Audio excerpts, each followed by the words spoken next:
Why don't we go ahead and get started with the October meeting for the Commission on Sustainability. We have a great meeting today talking about the Climate Action Plan, and we'll start off first with some updates from the office. Thank you, Mia. Hi, good evening, everyone. Thank you all for joining our monthly Commission on Sustainability meeting. To start with some updates, we wanted to let everyone know about some events that are coming up in the near future. The first is the Department of Public Works series of Grow Center events. So the next event will actually take place tomorrow from 5:30 to 6, and there will be some composting workshops featured there. That'll be at the Johnson Square Farm and Garden. We'll put a link in the chat for the full list of events that are coming up. This Saturday, there will also be a Grow Center event hosted at the Mighty Park from 9 a.m. to 12 p.m. And this Saturday is also the Mayor's Fall Cleanup. So we'll put, again, links in the chat for those events. And we typically put these out on our social media and our newsletter as well, in case anyone is interested in attending and learning more. We are also hosting climate communications trainings in partnership with the National Aquarium in Baltimore. We've hosted, we've planned to host a series of 3 climate communications trainings. Our last one is coming up on November 9th, and we have some capacity to open up seats to commissioners. So if any commissioner is interested in that training, it'll be at 2 p.m. on Thursday, November 9th. Please reach out to Valerie or myself if you're interested in attending one of those. We also wanted to provide everyone some updates on just general, in general, the Disaster Preparedness and Planning Project, which is under FEMA review, and we're planning to take that before the Planning Commission for final approval on November 30th.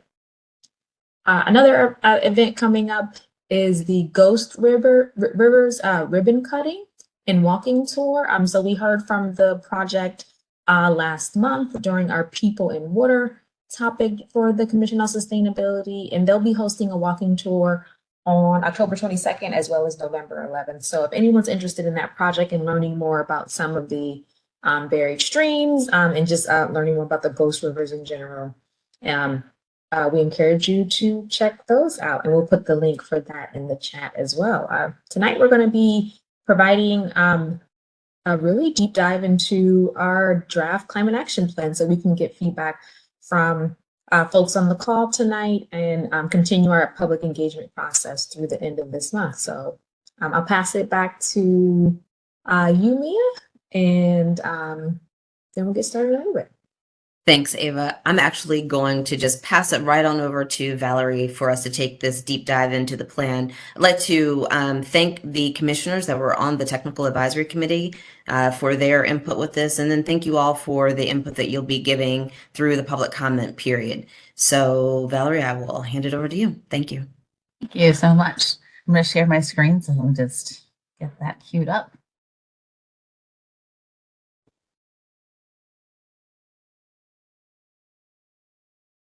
All right. So thanks to everyone for being here and for your time. Now, when I do that, just a quick question, can you see that? Is that full screen for you? No? Okay. I'm trying to show notes and it's not agreeing with me. So I will talk and I might reference back a little bit, but we've given this a few times now, so we should be in good shape. So I'm Valerie Roop. I'm the Climate and Resilience Program Manager with the Office of Sustainability. And we are here. Oops, I'm sharing the wrong notes. I apologize. Hang on. Sharing the Planning Commission meeting slides. Well, all right. So a little bit of background on the CAP. This is going to be the update to the plan that was passed about 9 years ago. About 10 years ago. And that plan has been we've been working on that for a while, though we have found that there's, a lot of the actions haven't taken place. So this update that is in place now is really looking at trying to learn from lessons of that and where there were some implementation barriers. And some of those lessons that we learned were that some parts of it weren't very accessible. So really in developing this plan, equity was used as a filter for the goals and actions and will be applied, as a way of moving this plan forward as well. So really, deep engagement. And you'll see in the plan that there are community actions and municipal actions for that reason. It also, another barrier was that it doesn't have a financial analysis. So this plan does have that. That's something the Department of Finance has been working on with the consultants on the municipal actions just to get an idea of how much it might cost to implement these things. There are also implementation roadmaps created for certain activities in it, and we'll go into that in a little bit. And everything in this plan is really looking to be vetted against various benefits, and of course, greenhouse gas emission reduction. So the purpose of this plan, as mentioned, was really looking at several different things. But this is all going towards the mayor's carbon neutrality goals that are in line with the Paris Accord. So that says that by 2023, we should be reducing carbon emissions by 60%. So this plan is really looking to see how we can do that. Also looking at other key factors about, enhancing quality of life and sustainability and co-benefits to make sure that these things are getting, we're getting a lot of bang for the buck out of these actions that we're looking to take. Of course, as mentioned, equity and climate justice, and then just building a healthier city for residents and for future generations.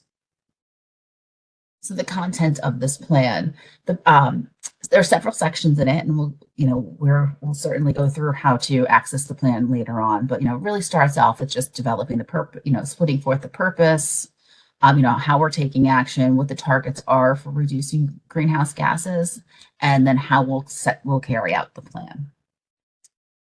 One thing that we introduced in this is guiding principles. And this is something that the draft is in the plan, so feedback is welcome. But we're really looking to put forward principles that would say, this is how we're behaving and acting as we move forward and what we're valuing, and how we respond to climate resilience. There's actually these principles, some of them will be adapted and rolled into the comp plan and other plans moving forward. So this is something we're really trying to put forward as, ways that we will behave as a city and really strive to make sure that we're acting, and when we're acting to make sure that climate resilience and sustainability are really considered in all of our actions and behaviors. So getting a little into the climate targets, as mentioned, that we're really looking at, by 2025, it was 30% reduction was the goal, 2030 is 60%, and that's getting us to net zero greenhouse gas emissions by 2045. So that is really where this plan is really looking to get to that 60% and then set us up for reaching net zero by 2045. Of course, this plan goes for 10 years, but so you'll see that there are some actions that will be built on over time. For moving forward. Focusing on climate and climate justice and equity.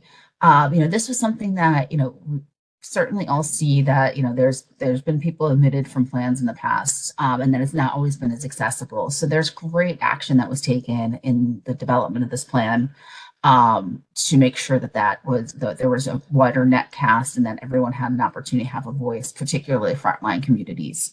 So starting in October of 2022, there were interns who came to us through Johns Hopkins University who did incredible amounts of outreach to really try to, in targeted neighborhoods to really try to get more people responding to surveys and so on.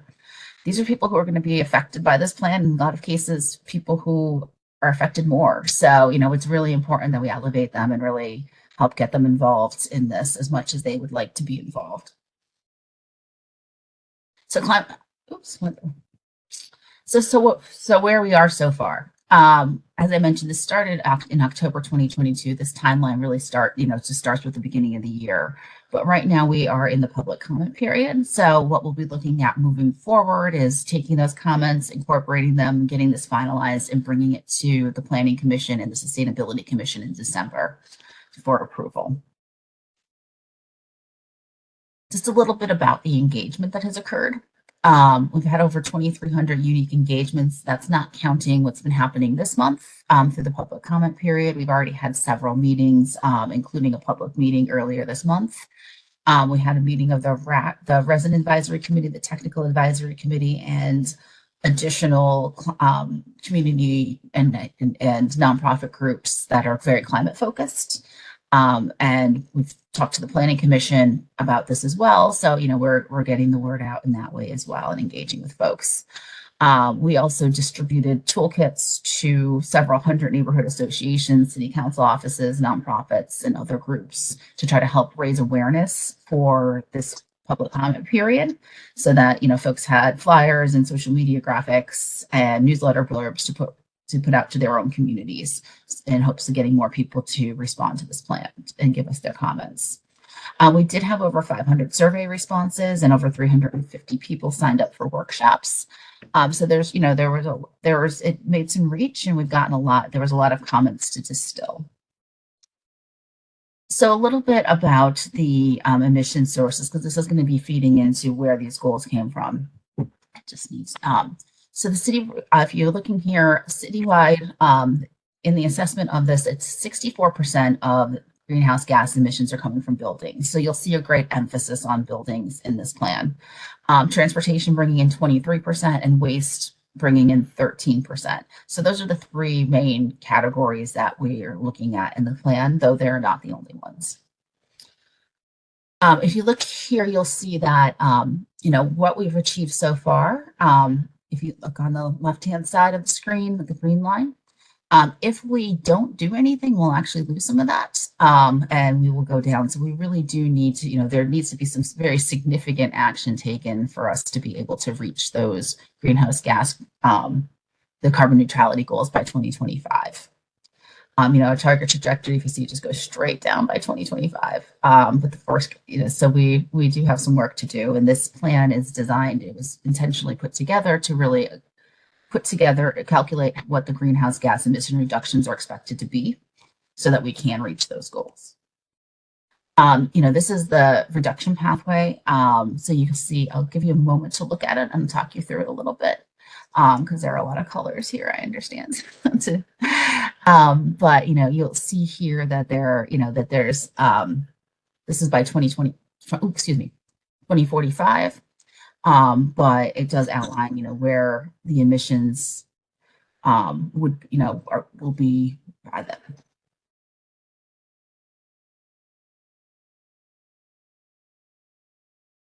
Okay. So how do we get to carbon neutral? This is just a snapshot. Of course, the plan goes into a lot more detail. But, really putting an emphasis on buildings that 95% of electricity used by the city would be from clean energy. Fossil fuel building equipment appliances would be replaced and or put into more efficient options. Vehicles used by the city and used in the city would be electric or produce zero emissions. 22% of those, 10% of total vehicle miles would be traveled in the city would be reduced. So that's adding into public transportation and more active lifestyles. Waste diversion will be a big part of it. About 42% of the waste, it's calling for 42% of waste to be diverted, 5% of waste to be generated from the city in general to be reduced.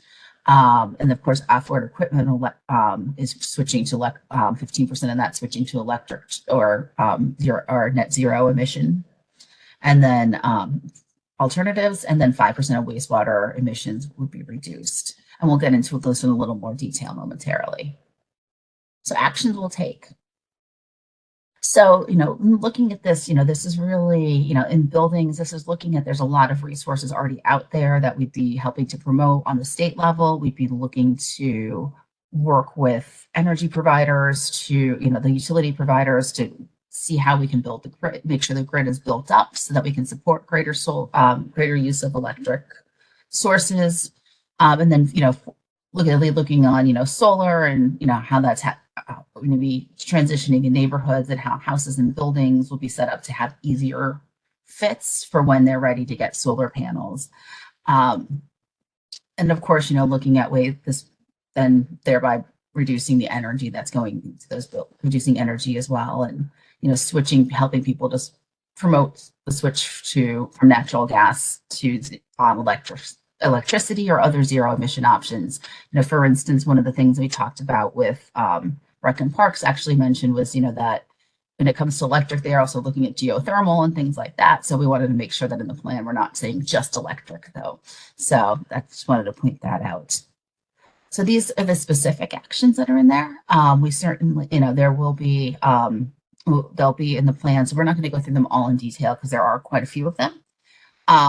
But, we will definitely, there's definitely a great deal of detail in the plan about where we'll get to those actions.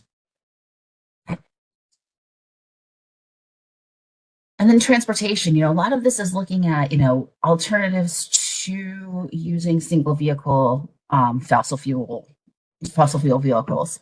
So, this is talking about, using public transit, making more bike friendly spaces, more complete streets and so on. So building on some of those plans that exist. But also, the switch to electric vehicles.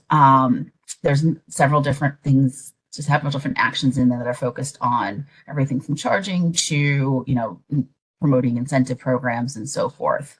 Also some things like, community car shares and carpooling and van pooling and so forth, so that not everybody, hopefully we're going to be promoting that everybody doesn't have to have their own vehicle. There's more opportunities out there for people to share rides.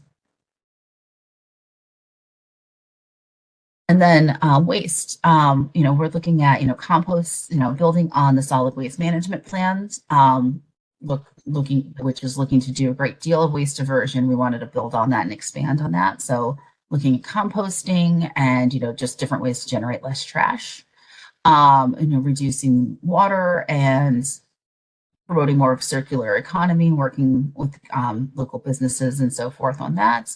And then, of course, using less energy in cleaning wastewater, which is another element of the waste section.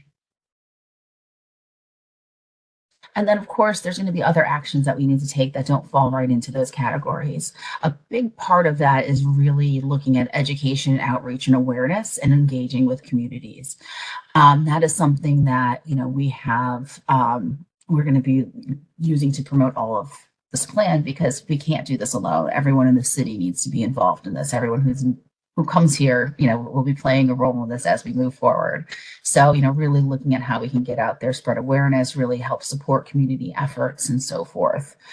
And then we'll also, on our end, need to be transparent and keep putting information out there, keep generating reports. And of course, we are working with the the Sustainability and Climate and Resiliency subcabinet that the mayor put together early in his term, where this is an interagency group where we're really looking to advance climate goals across the city. They've been, giving feedback throughout this process, and we're going to be looking at how we can elevate these goals and align the lines of the goal, the actions in this plan with what's happening in the agencies. So we'll be looking forward to working hard on that as we move ahead. So implementation. So one of the things that we put together for some key goals in here that were a little more complex was that we had the consultant team work with different agencies and other partners to develop what they're called implementation roadmaps. So that will give an outline of what needs to happen in order for us to achieve those goals. We don't have it for every single goal in the plan, but these were some of the ones that took a little more thought to them. So that gives us a good starting point to get moving forward on those, and has to help us really plan out the timelines correctly. And of course, working with our partners, the implementation, that's going to be a huge, as I mentioned, we're going to need everybody who lives, works, and plays in the city to be working with us to advance these climate actions. So, Sustainability Commission, of course, is a big part of that as leaders in the city and in sustainability. So, we'll be keeping you posted and working with you as we work to advance these goals. So just we did have a public meeting, as I mentioned, on October 4th. So, we did hear a few key themes during that public meeting as we presented, and, really what we heard from them is we need to be working hard with community members and organizations. We already knew that, but it was really great to hear some of the ideas they had for how we might do that. Really making sure that documents are accessible, not only to frontline communities, but also to non-English speakers. I think that's documents and other things that we do as we move forward. And then reducing barriers to help getting grants and other funding and community. They are really an emphasis on community scale action and how we as an office could help them access those different funds and help just to get different support on a community level. So this is just really again just kind of going back to that there were some great ideas, but also just making things convenient, really working with the communities, helping to empower them to move forward and be leaders in climate action. So how to provide feedback. The public comment period runs throughout October, and all of our comments are being collected on Conveo, which is a system that we've used for other plans too, most recently through the GP3 plan. So that does require you to create an account, but it's just entering the email. It's very straightforward. In there, then you'll be able to see the plan and just click on it and make comments right in the document. So this is the link. We'll have that in the chat as well. And, of course, it's linked on our website and so forth and all the materials we've been using to promote that. But we really hope that you will definitely make sure to read through that and add your comments in Conveo, that we will be talking through some of them today. Also, if needed, there's a link at the bottom of the screen here that is just a tutorial that's available to help people navigate Conveo as needed. And this is just a picture of what it looks like. So you can see you'll see the page. You can navigate the plan right at the very top. And then, you can see other people's comments if you see a little dot on it, and then just add your own by clicking comment. So what we're looking at moving forward is, again, we have the meetings this month. We'll be tweaking the plan with all the comments and making sure we get everything integrated into that in November, and then bringing that to this commission on the 20th and to the Planning Commission the next day. Following that, we'll be looking at implementation, which, we'll start with, awareness raising, and then really working with stakeholders in the city and in the communities. To really get out there and really start looking at how to implement this plan. All right. So we were gonna do breakout sessions, but we're really going to, I'm gonna stop sharing right now because I'm gonna open another document. But we're gonna take a look at, we're gonna start with the waste section. If we get further than that, we can always jump to another section as well. But Rachel is here. She's taking notes. And Rachel, would you please pop those questions in the chat, please? What we're going to do is just we're going to read through some of this, the waste section and look at the actions. And what we'd love to do is if the questions in the chat right here, we'll just discuss those. It's a small enough group that we're going to do this in an open format. But, really looking at, are the actions written clearly? Is there anything missing? What does it seem to really address the climate goal, this really advanced climate goals as a whole? And if there's anything missing or anything you suggest that we tweak. So I'm going to share my screen. However, Amy did put a link, I believe, to Conveo in the chat. So if you want to go ahead and log in there and access the draft plan yourself there, please feel free to do so. We'll be going to the waste section.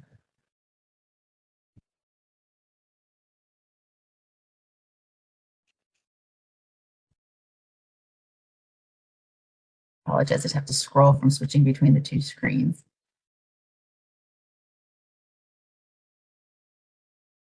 And while I'm doing that, does anyone have any preliminary questions they'd like to ask or any feedback?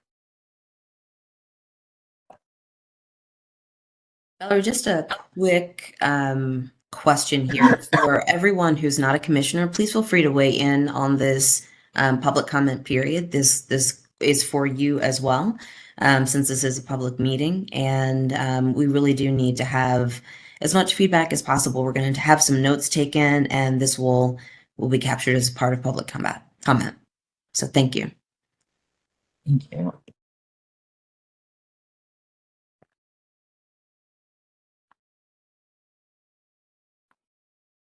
So I'm going to start here. Now, I can't fit all of them on the screen at a time. So we're going to start with just this page, and then we can carry on, and I'll scroll down so folks can have a chance to read it. But if you look at the name and description, that kind of tells you the what the action intends to do. And the next column is the priority level. That's really saying, is this something we're going to act on in the short term, medium term, or long term over a 10-year period? So short term was 1 to 3 years, medium term was 4 to 7, and then long term was 8 to 10. And then the greenhouse gas reduction potential, that was again calculated by our consultants into what the potential for greenhouse gas emission reduction would be for that. And then the icons over there are showing some community benefits. So, economic prosperity, social cohesion, public health, and climate. So, that's just to give you an overview of what those mean, but we're really going to be focusing on the name and description right now.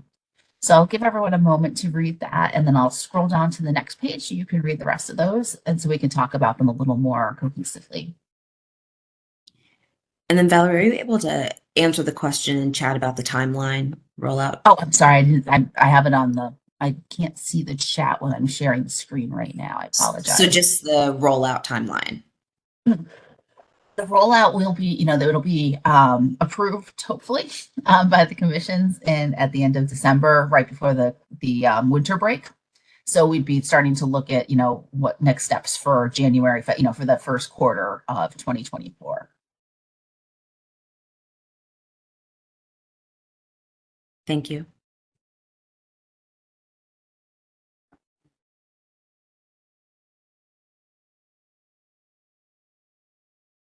All right, I'm just going to scroll down to the next page so folks can read the rest of the community actions for this goal.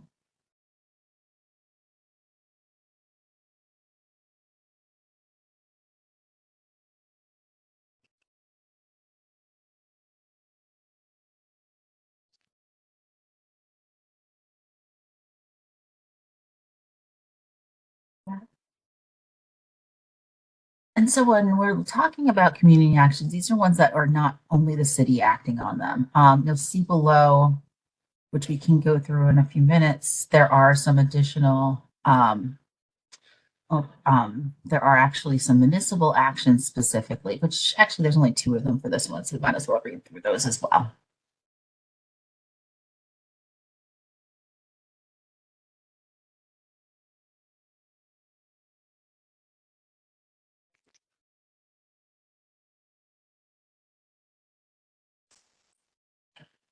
And then I'm just going to comment that there are additional actions that we've added on that we'll go through after the rest of this. But these were ones that came out of public comment but hadn't been vetted in the prioritization process, so we just added them as additional actions. Just wanted to note that. So I do have a couple of questions, Valerie. One of them, Yes, I'll start with the most basic, but the rubric for the priority levels does seem a little strange to me. I've never seen a long priority level. So if you could help us kind of understand. Yeah, honestly, I think that we're gonna. One of the things I was looking at this, one of the comments I was planning to add was to change that from priority level to time frame, because it's really referring more to near, medium, and long term time frame within the 10-year period. Okay, because that makes a lot more sense as a time frame. Just thinking about the greenhouse gas reduction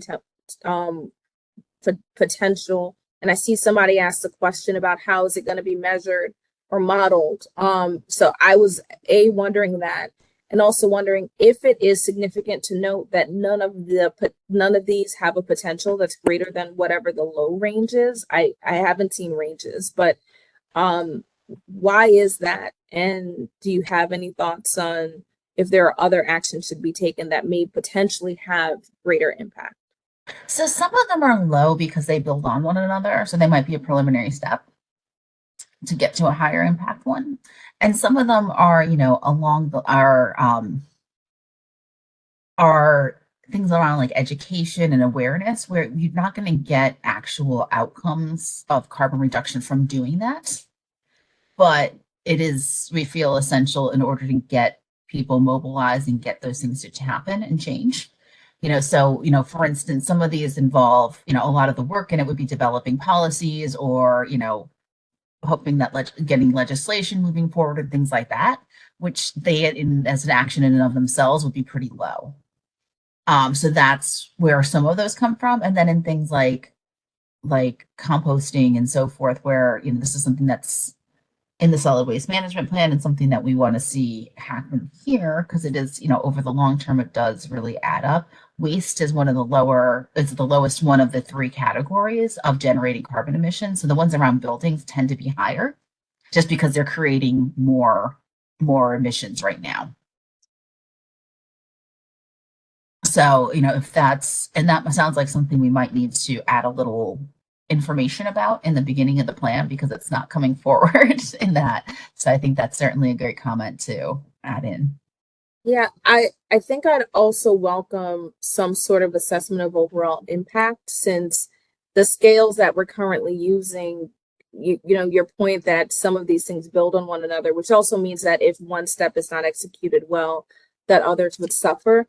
So I think either introducing some potential measure of impact, or thinking about maybe for each of the areas, thinking about what the intended impact or measurable impact would be overall, may be helpful, because right now this is kind of pushing us towards looking at the GHG reduction potential, but these are incremental steps that may not be reflective of the work that's going to be done.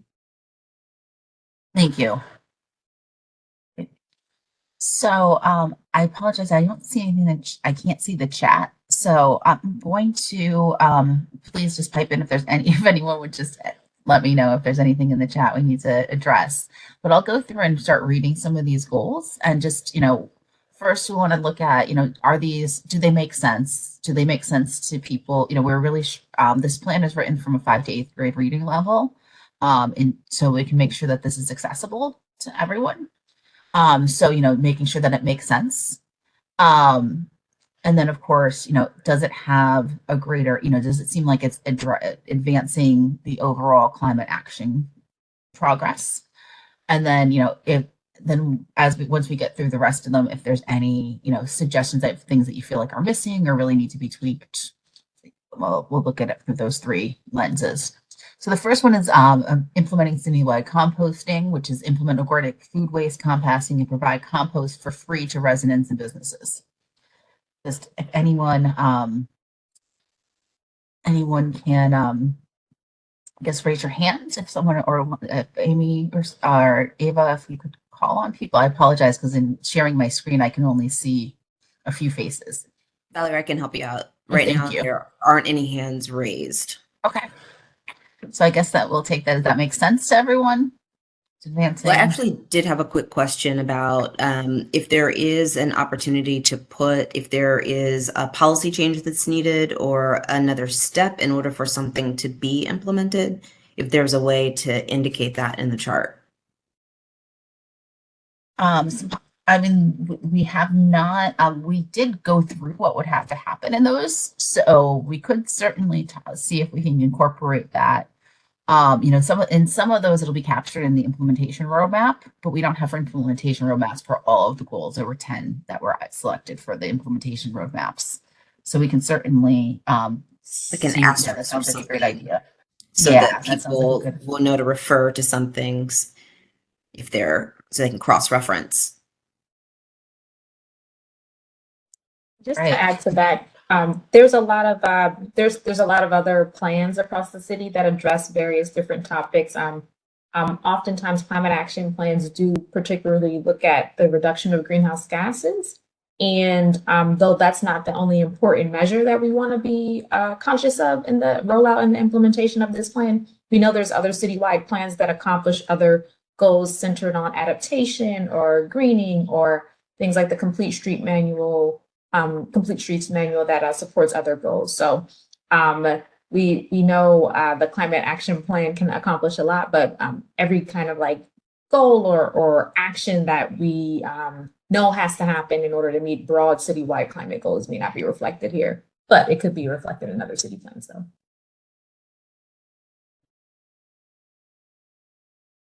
So Ava, does that Um, mean that there might be a place to refer someone to another plan? That actually came up last night during the RAC Intact joint meeting, kind of like setting up a guide or just referring folks to other plans that are relevant to the city, and we'd be more than happy to do that. Within like a, table of contents or something like that. Yes, yeah. I think that would be really helpful, and we can give people a sense like what some of those other plans are attempting to accomplish that wouldn't necessarily be reflected here. So the next goal, goal action is enhance existing organic waste diversion policy. So enhance, the awareness, compliance, and enforcement.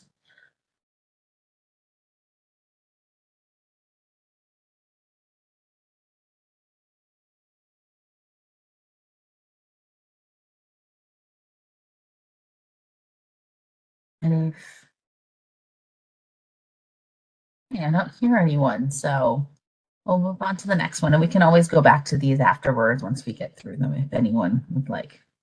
So in developing waste diversion incentives, develop incentives for reducing waste divert emissions, increasing recycling, and diverting waste from landfilling and incineration. Examples include Save As You Throw programs, waste bin capacity upgrades, and bottle return programs. So, and thinking through, if this is understandable and accessible, one thing I will just note here, and I'm not saying that people don't understand this, but, something like Save As You Throw program might not be something that someone reading this would understand, possibly. So, love your feedback on that.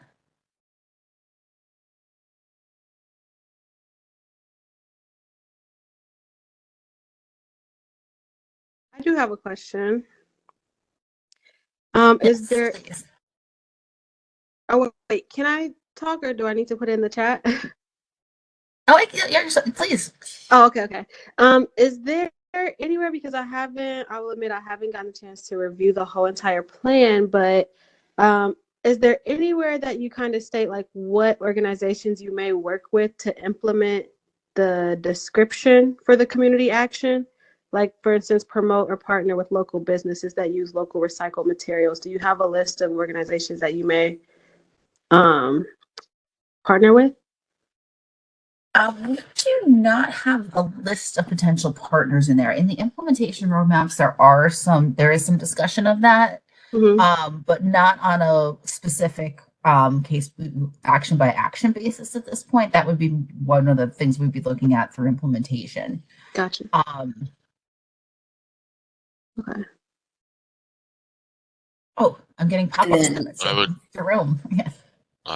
My name is Donzel Brown. I'm a commissioner, and I would say my organization could help with some of the measurements. We are in partnership with the Smithsonian, CERC, and IMET and other organizations. We're doing water and air quality testing starting next year around the Baltimore Harbor.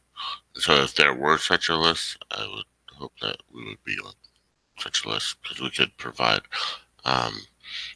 real-time data. We actually are providing real-time data right now on our Eyes on the Bay program with um, University of Maryland, and I met out on the marina in the Middle Branch, and we're doing real-time water testing and soon to be air testing at that site.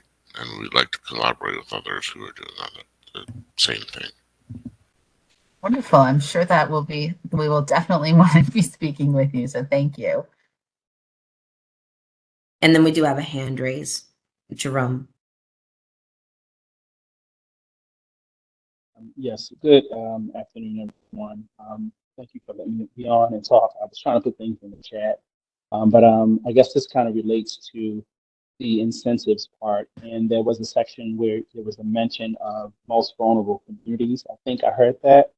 My question is, a lot of the times when you're trying to get buy-in across the city, there are the average citizen who may not understand or may not have the complete buy-in that we need to kind of expedite the plan, and then you end up having to push dates or deadlines right? And so my question is, are there any plans with actual employment opportunities? I find that a lot of times, the average citizen may be a little bit more inclined to join in when there's an opportunity to actually earn some type of income versus just an incentive program. Is there Sure. any plans for And one of the things that that when putting together, we got so much wonderful feedback from the community engagement process, and then of course from working with stakeholder and other agencies in terms of input for putting together, the final list of actions. That one of the ways that they were vetted down was by looking at these different community benefits, and one of those that was actually vetted against was it was scored on, on economic opportunity and economic prosperity. So, that includes things, like job creation and so forth, and opportunities for that. So, you'll see in the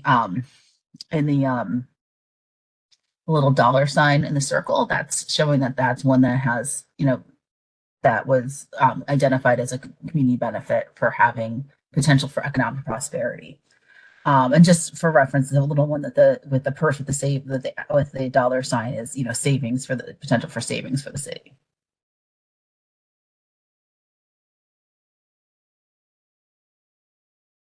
Thank So you. Valerie, since you did mention the save as you throw, I don't know what that is. I'd love to have a description. Okay, great. Yeah, and one thing, I'll as we go through this, and I'd certainly ask folks when we go through the plans, keep an eye out for that because that's something that's a big accessibility piece where there's, just jargon and things that we might know that we put in there, and we can always define those for folks. Great. If there's no more comments on this one, we'll move to the next one, which is the partner with circular economy and local businesses. So promote or partner with local businesses that use local recycled materials or avoid single-use materials.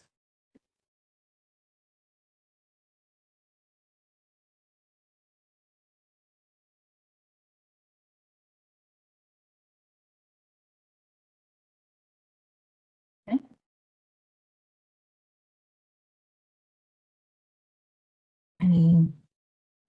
Okay.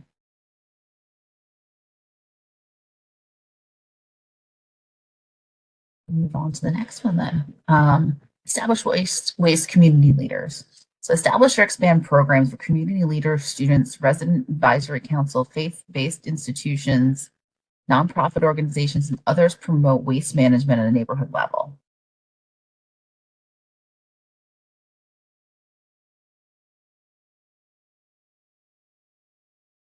So any feedback?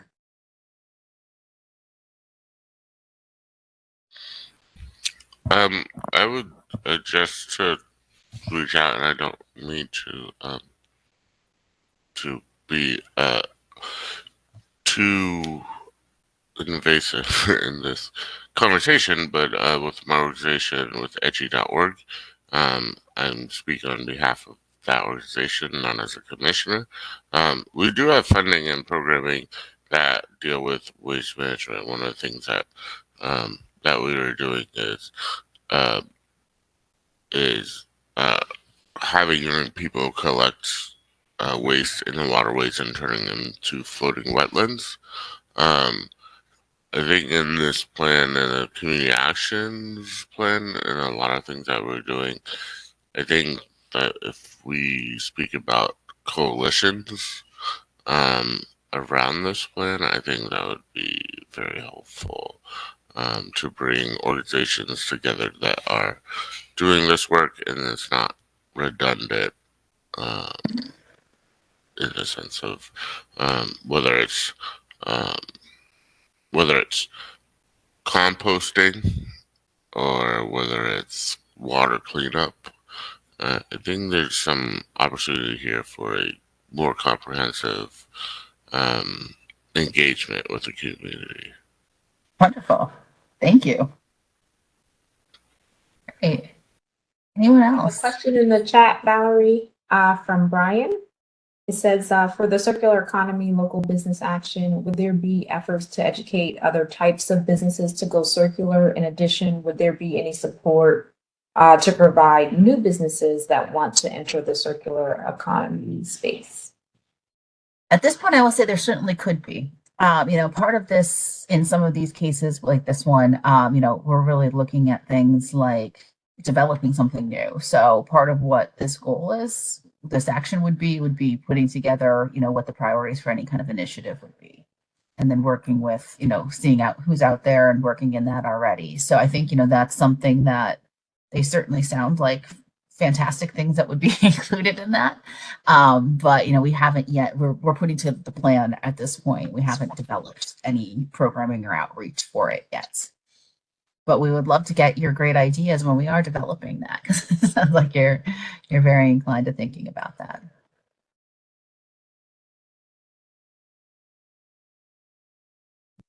Valerie, I think maybe having any like definitions, because, if you are establishing another community leader and there might already be a community leader, that might be something to, in some areas, to kind of talk about roles and responsibilities and what you mean by that. And is that specific to this established waste community leaders goal? Or Specific to that, yes. okay, great. Thank you. Just want to make sure because that's a term we use a lot. Thank you. All right, great. All right, I'll move on to the next one, but we can always circle back. Coordinate citywide food rescue program. So coordinate regional food rescue capacity and logistics with nonprofits that have expertise in food rescue programs.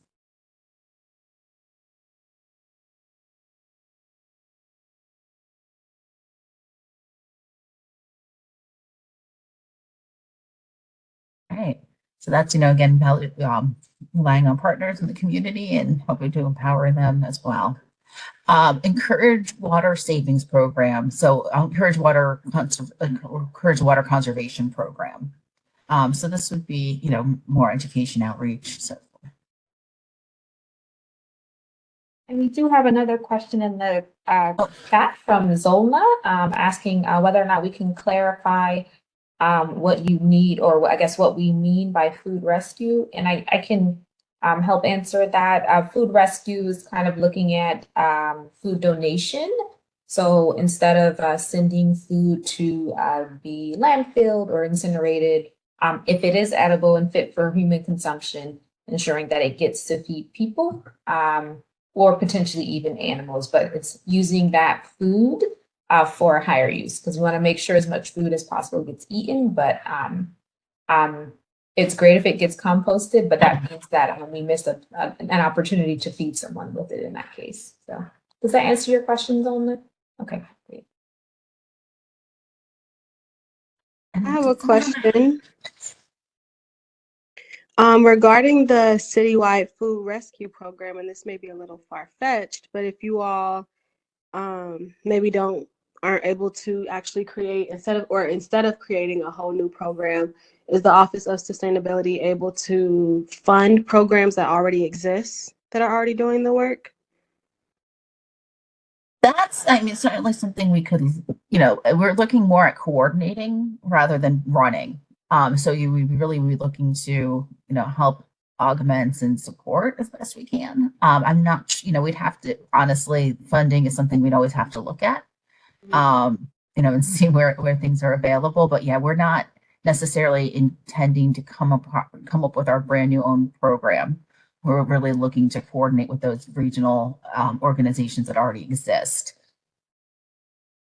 Okay. Valerie, there is a comment in the group, in the chat for Ruth says, I think it'd be helpful to have a column of who does what. For example, coordinating citywide food rescue program, who's doing the coordinating. Hopefully I read that correctly. And then I think that we'll be able to take all of the notes in chat and incorporate it into your overall notes, correct? Yes, I'm getting a head nod from Ava. Leah, did you have another question with your hand raised? No, I didn't. Okay.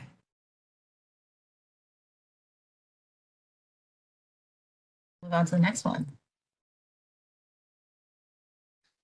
Establish emissions plan for wastewater facilities. So Department of Public Works will develop and implement an emissions reduction plan for at least one of its wastewater treatment facilities.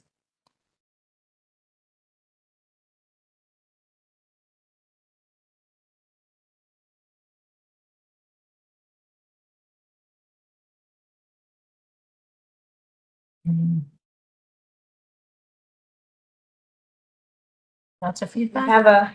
have a question from Chris. Why not all of them? And I think I think the reality and just the feasibility of resources available. I believe this was an action informed by our Department of General Services colleagues.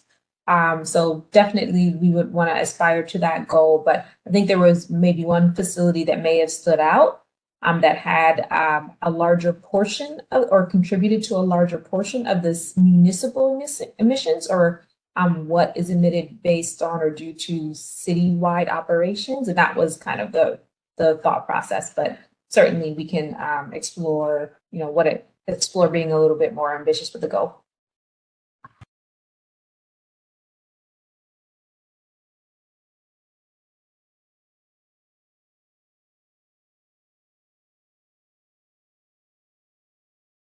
Okay, so then establish sustainable procurement protocol. And then this establishes procurement within the city, when we're doing purchasing, and then incentive system. So to comply with that. So that is something that would, again, it's not developed yet, but it would be something that would be putting some types of standards in when looking at procurement. So those would be considered just as, things like cost are considered when selecting vendors for the city. And that is one I'm just wondering, does procurement protocol make sense to people when they're reading this? Is this something that you feel that folks would feel they'd understand what we're saying by that? Or should we specify more with the city or something like that to make it a little clearer? I would like it to be a little bit clearer. Procurement protocol is difficult for small and medium-sized nonprofits specifically, but even agencies within the city government.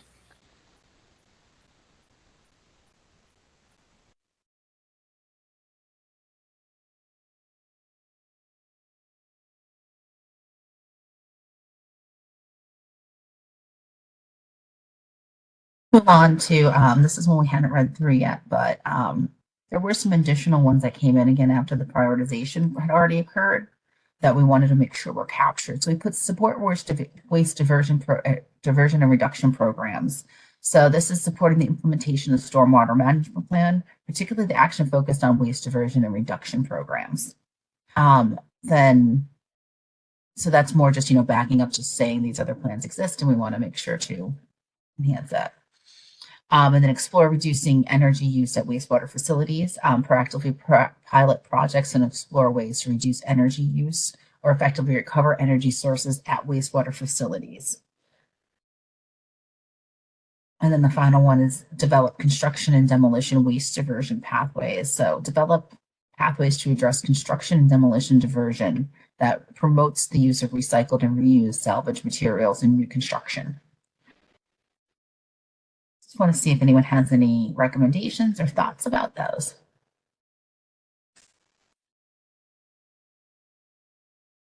Those additional actions not get any community benefit icons? No, they were added in at suggestions after that whole process had ended. So it hasn't been vetted to see how much the reduction of greenhouse gas emissions would occur because of it. Or for those other factors either, but they were ones that were highly supported, so we wanted to make sure they got in the plan. I think it's So worth they're all- putting that what you just said. Okay, great.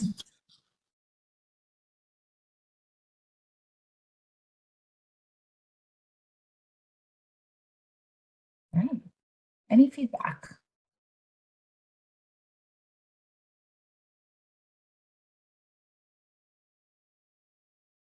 There are a couple of things in chat. Chris mentioned, give an example to the last slide for procurement. And then Ruth mentioned if citywide composting included yard waste, since some of it is burned currently.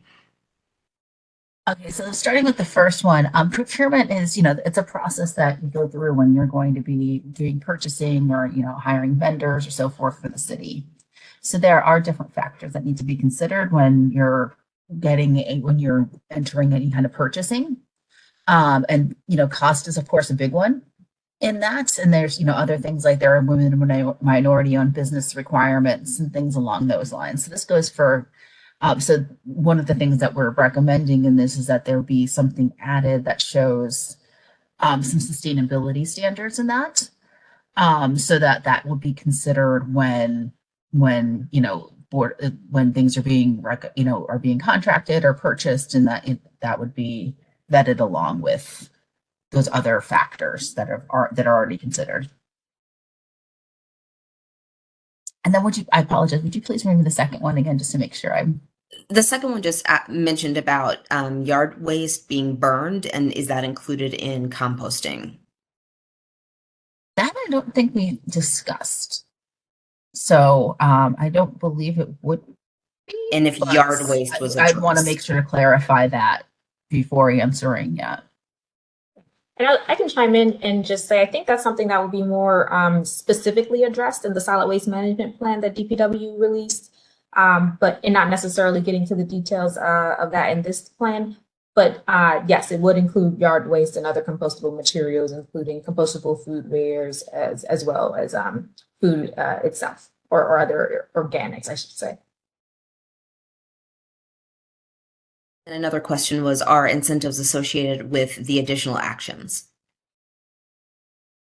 Incentives, you mean like city incentives for those?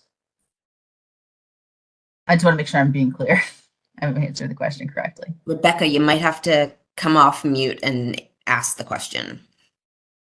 Sure. I was just wondering, these are the actions that residents will take within city programs? So the community actions, which are the ones that we discussed first, they're really ones that, I mean, it's not that they're just the community doing them. They might be the business, like and city would certainly be involved. It's just the municipal ones are very directly focused on the city itself. So that's more like things looking at, changing fleets over, things like that, where the other ones are more of a broader community. But that is defined in the early part of the plan. But if when you're looking through it, if it's not clear, please flag that so we can make sure that it's nice and clear. Okay, great. Thanks.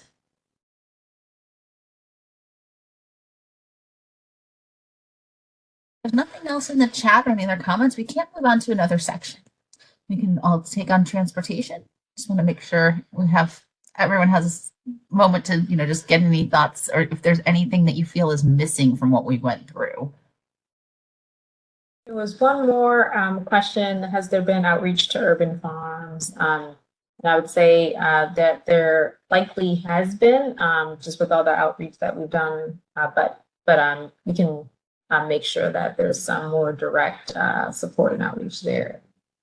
We also, within the technical advisory committee and a few of the other groups that we are working with, Baltimore Green Space and other places are represented who work with them a lot, and they've all received toolkits to help spread the word. So, I feel like we've reached them, but we, certainly I'll make sure that we get a plug out to them again. All right. So I'm going to switch our gears towards transportation, and we'll get through as much of it as we can. Again, these are all available online. So, we certainly encourage you to add your comments via Conveyo. This one's a lot longer. So, there will be, I'll start off by reading them, and, certainly we can work our way through as long as we go. So the first one, this is the community actions. And this is improve active transportation infrastructure. So implement the bikeways and complete streets plans to improve active transportation infrastructure and connectivity and protect infrastructure from vehicles. And again, the questions in the chat, is this clear? Is it readable? Does it make sense to the broader goals? And do you have any suggestions for it?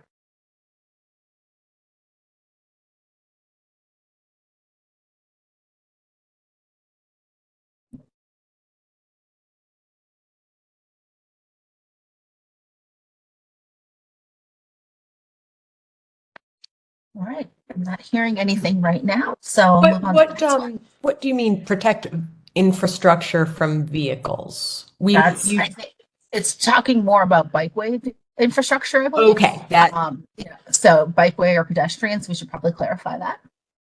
maybe. But otherwise, that looks great.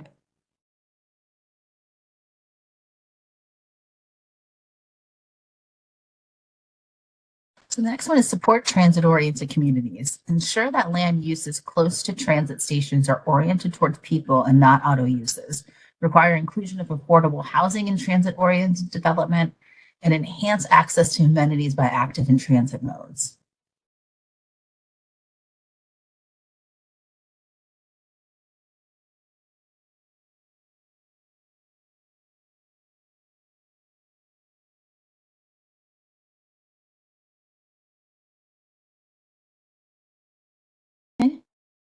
Okay. Implement revised parking standards and encourage developers to reduce parking. So the city revised its parking standards in early 2023. The city will continue to monitor parking needs and conduct a parking study to review and revise standards. As the city continues to implement the revised parking standards, the goal is to strike a balance between providing adequate parking for residents without oversupply, promote shared parking agreements, and prepare parking facilities for zero emission vehicles. By reducing off-street parking, communities can lower development costs, potentially free up land for other uses, and reduce the cost of housing for residents. So in terms of, readability, accessibility, uniformity with other parts, any comments there? Any feedback on it?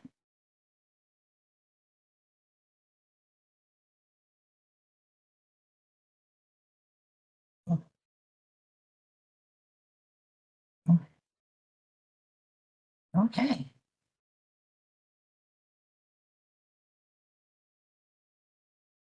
In terms of this one, do you think it's just out of curiosity, because this one has a lot more verbiage in it than other ones? Does it seem consistent? Does it seem like it stands out too much? Definitely a little wordy.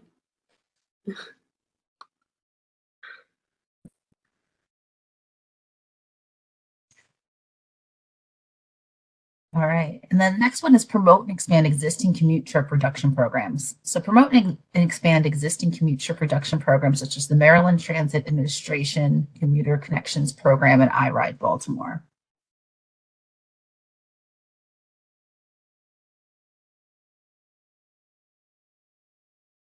Any thoughts on that? And also this one just specifically does mention some programs, but there's other ones that you might suggest we call out in here.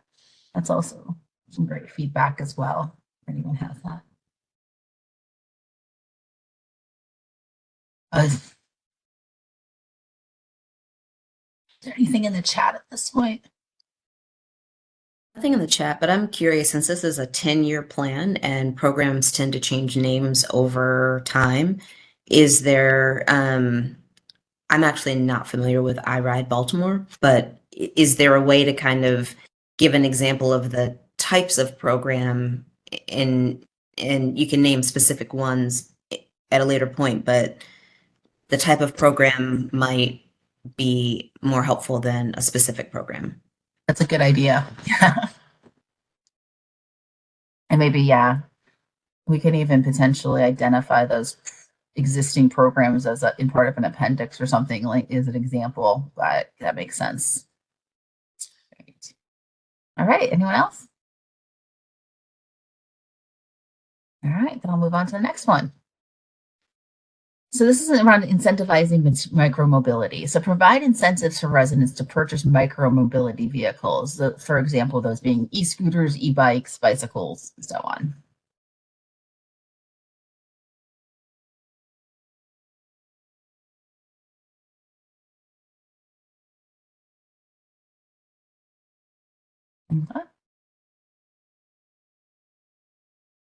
Okay. And there are, right now, for instance, we know there's a lot of, there are some incentives around e-bikes and e-scooters at the federal level. So some of this might also be, promoting other programs as well. We have established car-free zones. So require inclusion of car-free zones in transit-oriented development areas.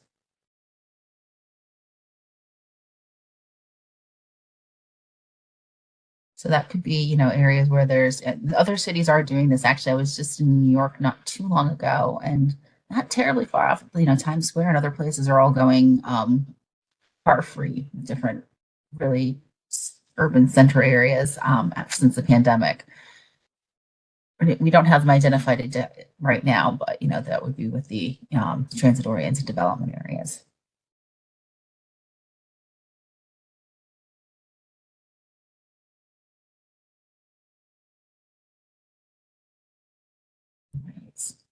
Again, I apologize. I can't see the comments. So if there's anything that's coming in, please let me know. We have a few comments that came in that I can read. So someone asked, Tim asked, are there links to explain those programs? And so that's a good note to make. I think he's referring to the iRide or the Maryland Commuter Connections program, linking so people can learn more about them when reading the plan. Kim said T3 is wordy. You can probably eliminate the second sentence and consolidate the first and third and eliminate the last sentence. Then, since it's not clear how development costs relate to climate action, maybe you could instead relate to the use of asphalt to heat island. Thank you, Kim, for that comment. We'll make a note of that. Chris also said, how would T6 be enforced? And Carly said for T3, the benefits are specifically called out in the description when they are not in other actions, and made a suggestion or consideration for consistency.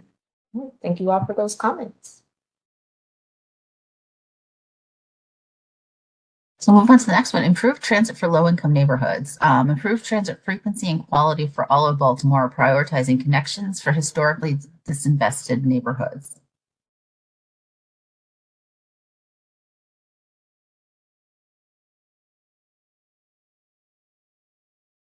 So this is something that we heard a lot in community engagement around, transit frequency and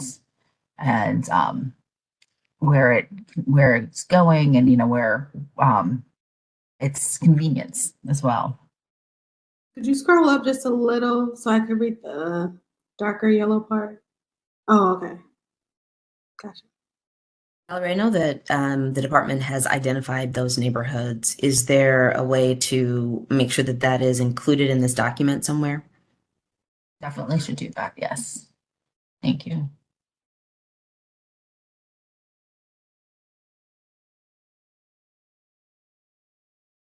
Okay.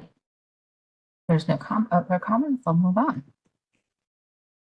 Next one is partner with ride shares to improve paratransit. There were a couple questions and comments, Valerie.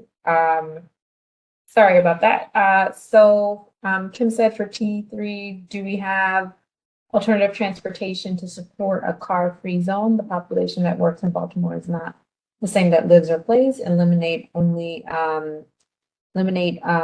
once a valuable, accessible alternative is available. All right. Kim, would you mind just clarifying that? I want to make sure we're capturing what you're communicating. Yeah. So sometimes when we're looking at these actions, we think about, well, we'll just get rid of that and, everything will come, almost like if you build it, he will come. But it's backfired on us at some point. And so what I would, I appreciate that in New York City, you're seeing that, but they've got a very robust alternative to cars. Of course. I would not say that this city has a robust alternative to cars yet. And Yes, it does given not. the amount of visitors and people who may not live in the city but work in the city, so our workers and our players in the city still rely on rely on the vehicle for navigating around the city. I'm not sure if trying to create these zones will be as comprehensive and make the hit that you want to have. They were actually, this one was discussed pretty, had a very robust conversation around it, because there was actually, it was initially not specified as only in transit oriented development areas. It was more around having car free zones in different parts of the city. So what was put together as the action was really specific to those areas because they could be planned accordingly. Was anyone who was suggesting it actually living in those areas that are being proposed or working in those Within areas that this, are being proposed? the car-free zones was really coming up within the community meetings. That was something that was mentioned quite a number of times. And then it was kind of vetted down to the transit-oriented development areas later as we were going through this.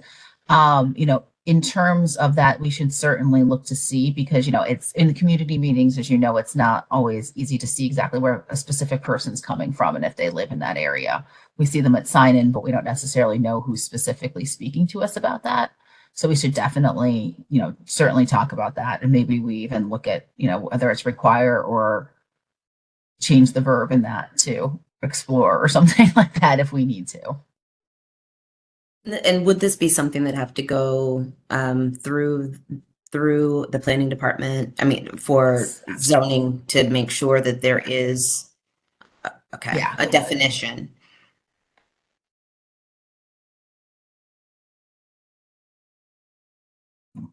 Thank you. Anything else in the chat? Yes, there was another comment from Abraham on T6. How this car-free zone, how I guess basically asking how the car-free zones will be identified. Is this an opportunity to create more green space in those areas? Just to give a little bit more context on this recommendation, during the pandemic, a lot of streets were shut down to cars, particularly in parks. Some of you may be aware in areas of Druid Hill as well as Lake Montebello, in order to make those streets more pedestrian centric. And I think that's kind of like the inspiration that this particular action or recommendation is coming from. There may be also some placemaking kind of like things that complement this type of action at the community level that is more driven by communities, but yet I think the points are very well taken in terms of the regulatory mandates, and a lot of this would have to be done closely with the Department of Transportation, absolutely, in order for it to be implemented. But wanted to provide a little bit more context there. And there was one more comment from Kim T7. She says agreed, but does the city have the authority to make this happen versus MTA? And that was improved transit for low-income neighborhoods. The city doesn't. We just have to advocate for it, I think, work with the state to do that.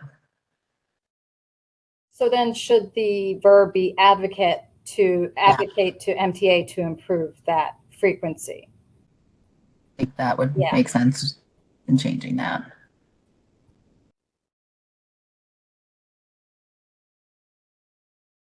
Okay, great. I'm going to move on to. All right, so we partner with partner with rideshares to improve paratransit. So looking at that in carpool services as well.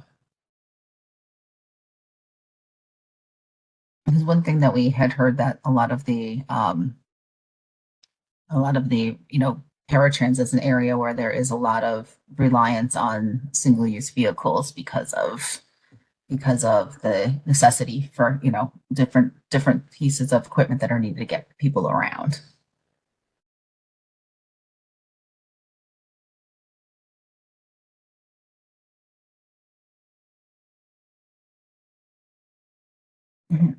Anything in the chat, or should I move on? Nothing in the chat. Require or incentivize active transport friendly development. Require or incentivize more pedestrian, bike, scooter, and friendly development.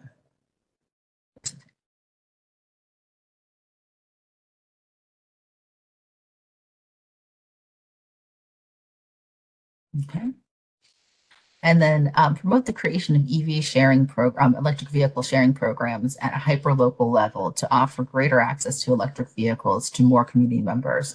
And we do identify EV in the definitions earlier in the document.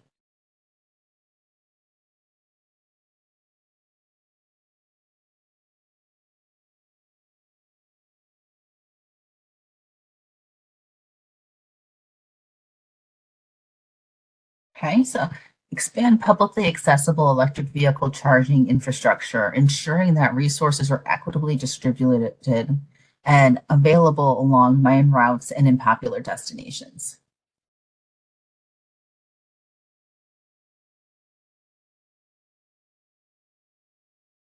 So this would be, making sure that they're not all just concentrated in the higher wealth areas, but, distributed around, but also putting some emphasis on places, more main corridors and places where people tend to go in vehicles.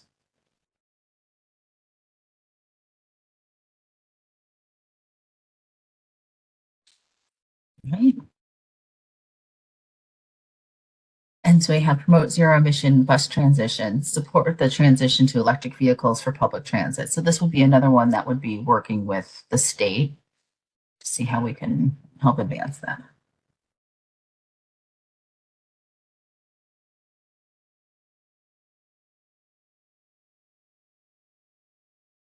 It looks like there's T13 looks like there's an issue with the name and the description are off.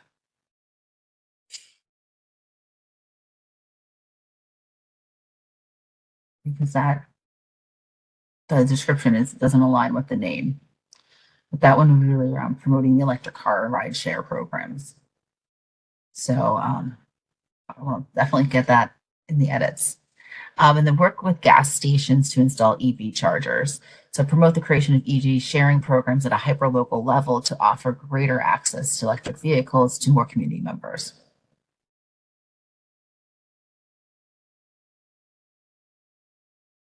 Any thoughts or comments?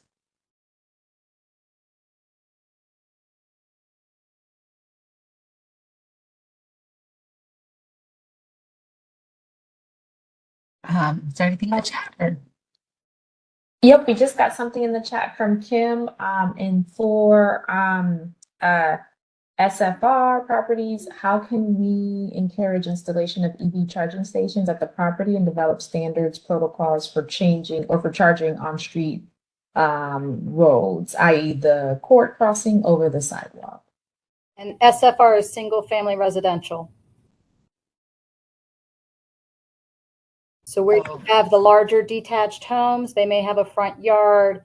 We're just seeing a lot of hodgepodge of the charging stations and charging opportunities, but is there ways that we can encourage it, especially for any redevelopment, to actually start to put those stations in? So then the property occupant it may be easier for them to then purchase an EV vehicle because they'll have the charging stations there. Yeah. And that's something we should look at in this, definitely. Right. And we just got another comment from Brian who says he wanted to go back to T1 and T2. The actions names are commonly used terms in more lingo. Should T1 be more make roads more walkable and bikeable and described in the section before? Should T2 be make access to public transportation easier blank in communities? So Brian, we are gonna make a note of that, but did you want to respond to that, Valerie? No, I think that's great. Honestly, I think that's, definitely the kind of feedback we're looking for. All right, thank you. Thank you.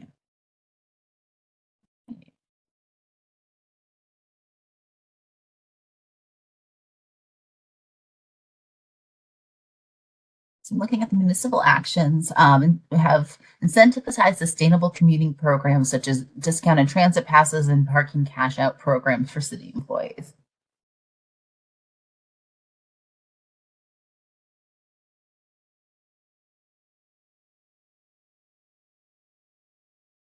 And then we also have the next one, enhance awareness among city staff of alternative transportation options. So alternative to single-use vehicles. Add that in there. Okay. We have expand municipal EV charging infrastructure, transition city fleet to zero or low emission vehicles, and proactively seek other efficiencies.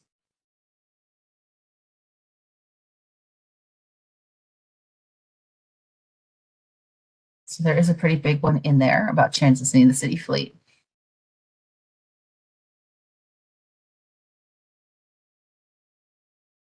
Okay. More comments there. Have developed a plan to transition the city and city contractor use to low or zero emissions off-road vehicles and tools. This could include developing a contracting policy that encourages the city to contract with businesses operating low or zero emission fleets of off-road equipment, or adopting zero emissions off-road vehicles and equipment policy that requires or encourages low or zero emission replacements depending on categories of vehicles and equipment.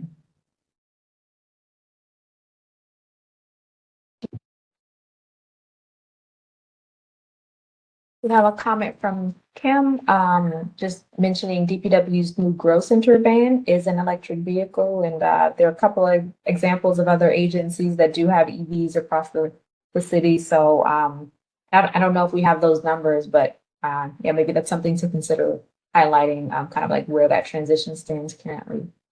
Thanks, Kim.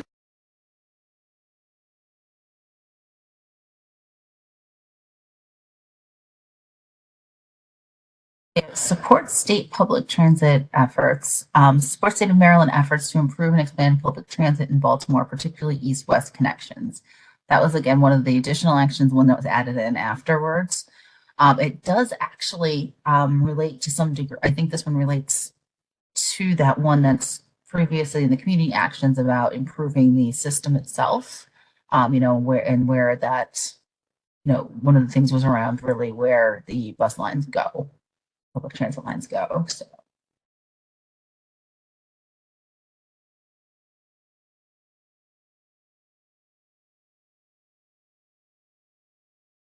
Is there anything in the chat?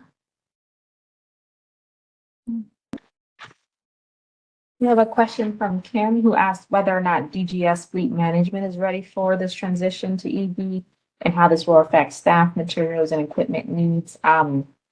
And there was a bill introduced some time ago regarding this, and that bill may be coming up soon, but there's been some analysis by the Department of Finance, and we've worked with AECOM to do some analysis on this and some other municipally focused actions. So we are looking at kind of like the feasibility from the fiscal perspective of implementing some of these actions that have that we know kind of need that deeper dive. So, but and I think.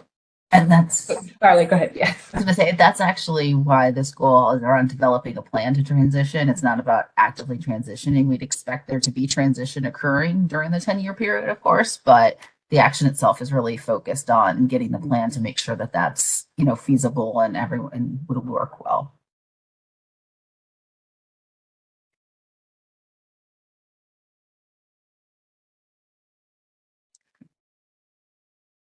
All right. So we're at 527. Do we want to move towards buildings and energy, or should we leave it at these two goals?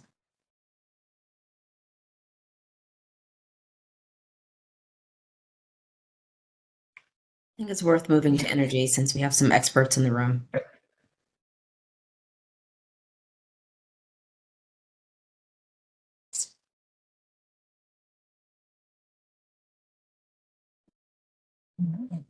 So this is focusing on buildings and energy. So we have incentivized energy efficiency and electrification retrofits. Provide ongoing incentives and/or discounts to encourage existing building energy efficiency, electrification, and zero or low emission retrofits for all buildings, and ensure maximum accessibility to lower income residents.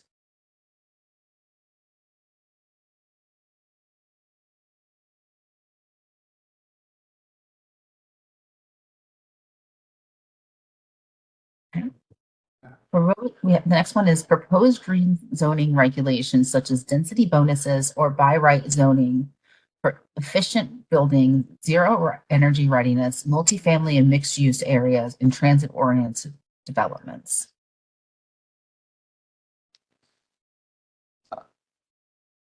Hey, Jared Lyles here. I think I understand what that one is saying, but I could definitely see where it would be difficult for somebody not well versed in the industry to figure it out. And I know that you're running up against probably a space limit trying to keep everything on the page as well. We want it written well.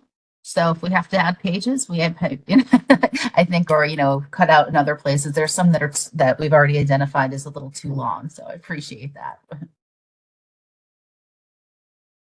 Thank you. Anything else on that one?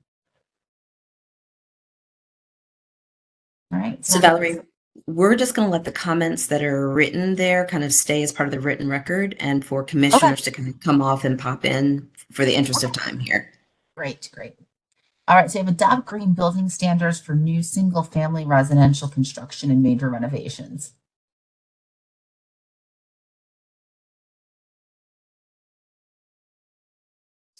And require new construction to be all electric and built without on-site fossil fuel systems.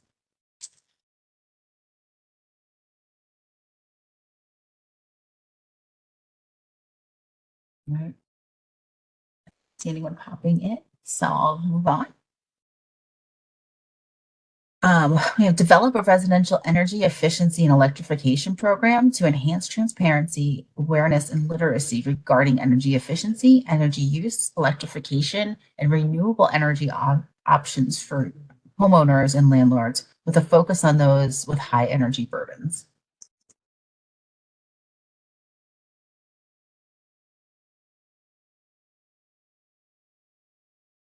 All right. Yeah. Did I hear someone speaking up? Okay. It's not. All right, so continuing on, we have evaluate how to transition city municipal buildings to net zero emission buildings and establish a maximum offset goal. Particularly interested in comments on the maximum offset goal, if that's clear what that would mean and entail.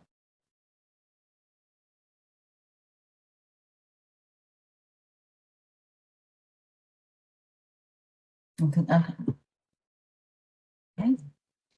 Create an energy benchmarking policy for municipal facilities. And that one also, I wonder if anyone has any feedback on energy benchmarking policy, if that's a clear statement. I have something that perhaps we could add. I don't know if we want to box ourselves in, but there are already energy benchmarking policies that are coming down in legislation from the state. They're already active, so maybe even some language that said that complement or support the state's energy benchmarking goals. I know they're slightly different. One would be internal for the city and one would be external. Yeah, that's a good point that we should certainly look at alignment for those. Great. I have implemented an energy audit and retro commissioning program for city-owned buildings and target buildings with opportunities for improvement.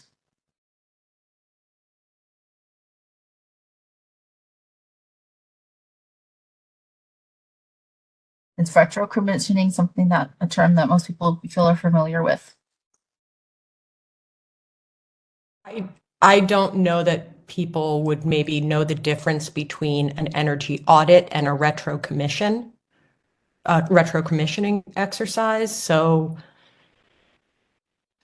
I don't know that you might the energy experts can tell better if maybe you broaden that language and say analysis, something like that. I don't know. I would look to them. But I do think that that's not something that most folks are familiar with specifically. Yeah. I am trying to think of a different word for retro commissioning that would be like more broadly understandable, and I can't immediately think of it. But I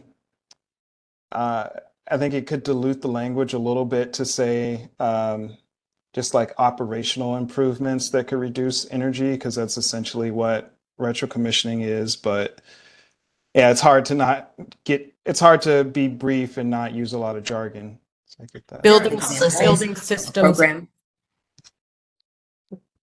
I was thinking building systems evaluation.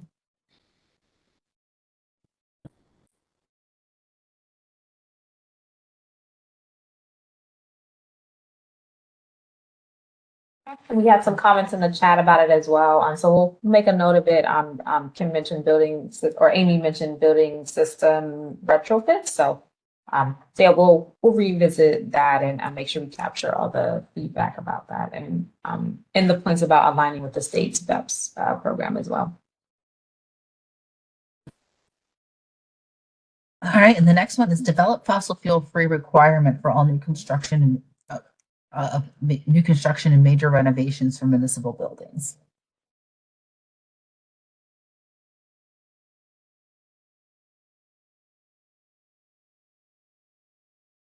Big one, anybody have any? Again, just with the similar one, just alignment with the state's laws, I think would be, or upcoming rulemaking.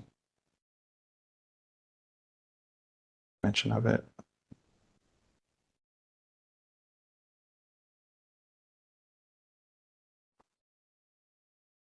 The additional items that we have here are enhanced enforcement, data collection, and compliance with the 2021 International Green Construction Code, and continue to adopt the latest code as they become available. We should probably reference that somewhere. That specific where to find that information. And then the next one is determine a course of action for requiring building owners to replace fossil fuel equipment with electric, zero or low emission options before the building is sold, leases are renewed, or new leases signed after tenant turnover.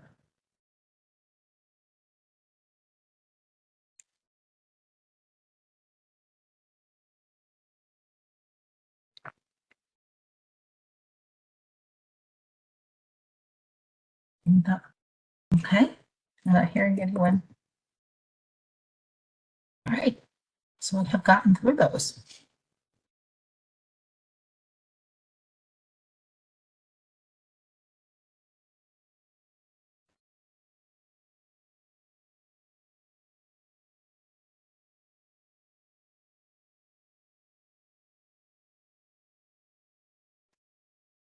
And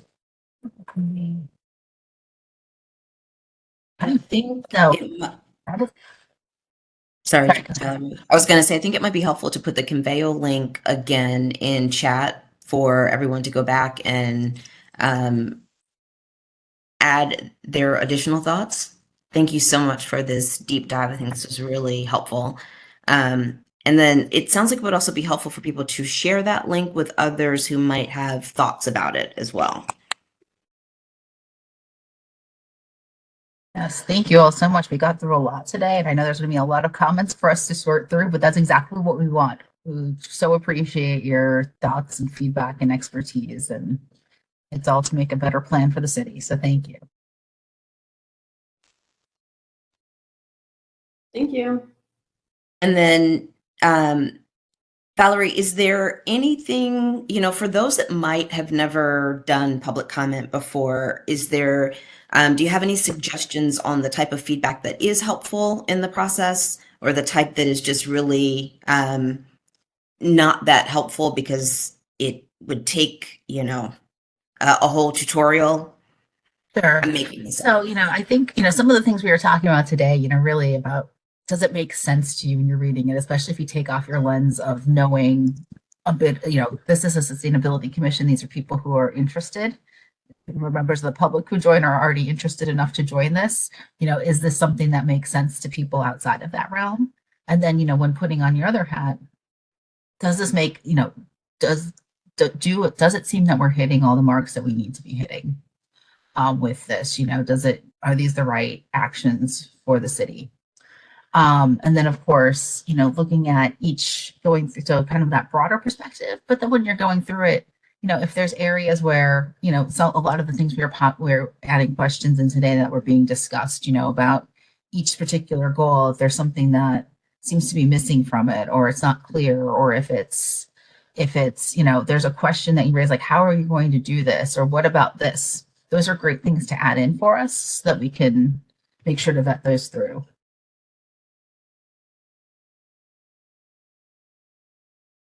And we do have a little time, so if we'd like to, I can do a quick walkthrough in Conveo if you'd like. Is there? Okay, let me just get that page open. It'll just take me a moment so I can get that and then share the screen.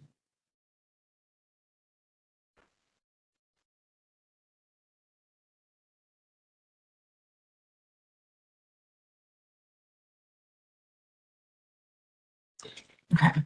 So you will, when you go to this page, you will, as I mentioned, have to just create a, enter your email to create an account.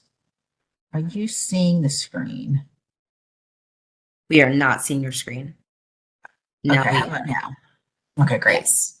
So once you enter your email, you get to this page. So you'll see right here, the only one that's open for public comment at this moment is the climate action plan. So you'll just click on that. And then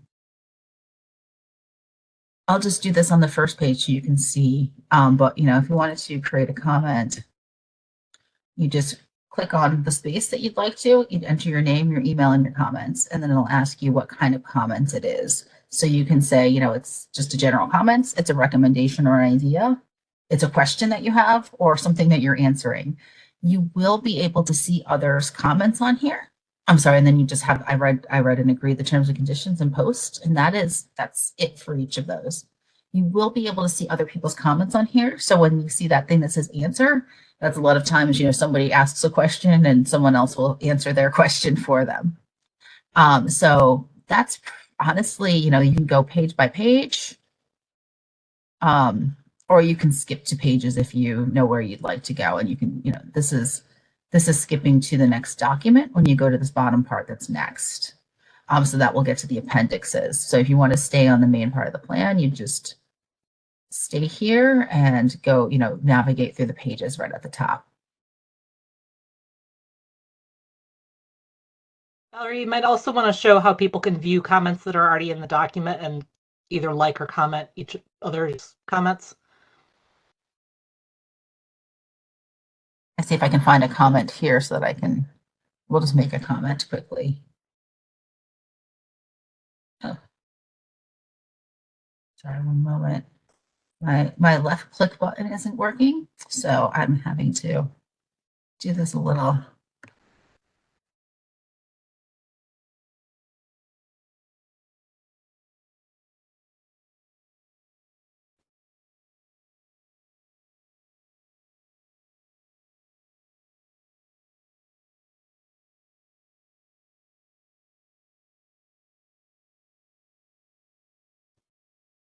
Okay, so now you'll see when you're in this page, it'll say that there's a comment there. So you'll see you all.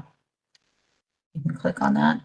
You can either click on reply to it, or as you saw, you can give it the thumbs up or the thumbs down if you just want to comment on it in that way. Anyone else have any other questions about how to work this?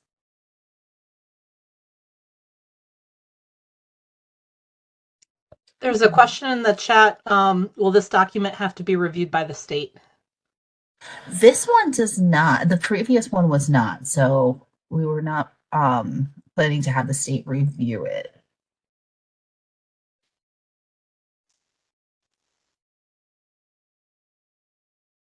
We did have Kim also had a question about whether or not it's possible to get the CAP updates on different schedule from the DB3 update. But Kim, could you maybe clarify? Are you saying the just not doing them concurrently in the future? Is that kind of what you're referring to? This has felt like a really tough summer and fall, and I can only imagine how you guys have felt. But it's in some ways it feels a little repetitive. In other ways, it's just a lot of engagement work. But if they're on the same schedules, they're on the same schedules.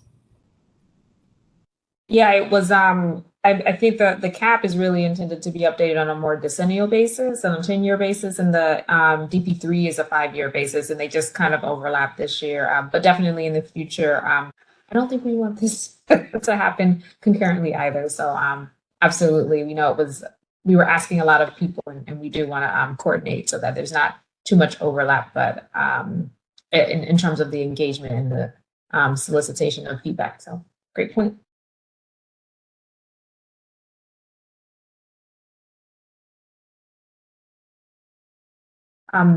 We had one other question from Gabriel about what the federal funding opportunities are to carry out the CAP.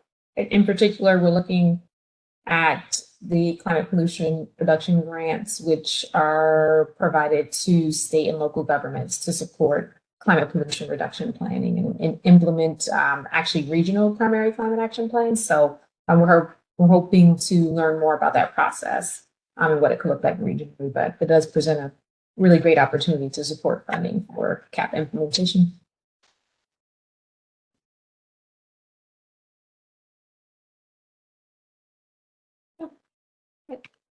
I'll pass things back to you, Val. All right. We're presenting, so thank you all so much. Mia?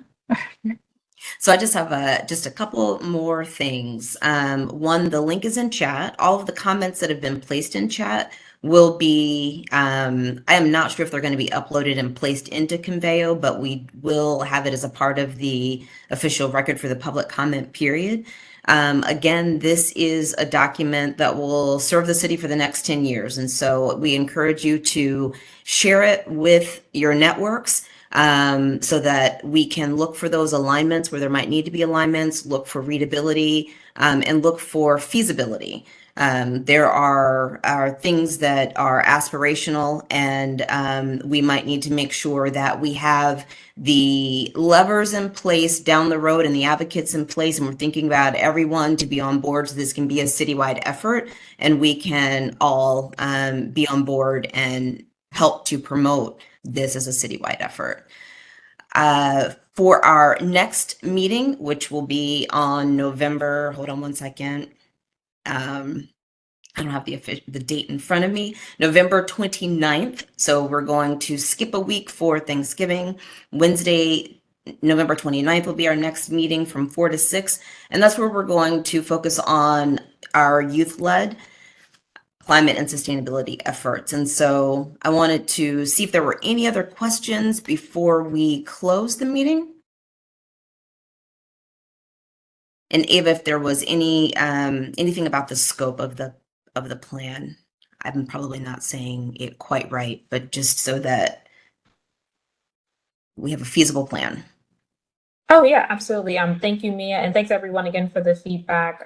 We look forward to continuing to get to receiving comments and feedback through the end of the month. Again, just to kind of capture that this plan typically, or the scope of this plan is looking at the reduction of greenhouse gases. That's not the only important climate measure as it relates to the plan, is in the actions that are outlined in the plan, because there's a lot of other work that has to be done and a lot of different measures that are going to help us gauge our progress towards that. But we will be planning to do a greenhouse gas inventory for 2023. And that data likely won't be available until like mid 2024. But just to give people a good sense of like the scope of how we're measuring and what this particular plan will be based on. And we'll include information on where people can find more details on specific waste, transportation, greening, and other efforts across the city that, though not captured in the cap, is still definitely a critical climate consideration that we're keeping in mind, and making sure that people know what the plans across the city or other efforts or work being done across the city to address those are. I think did that address your point, Mia? Absolutely. Thank you. So if there's no other public comment, I think that we are ready to adjourn the October meeting of the commission. So thanks everyone for participating. Look forward to seeing your comments.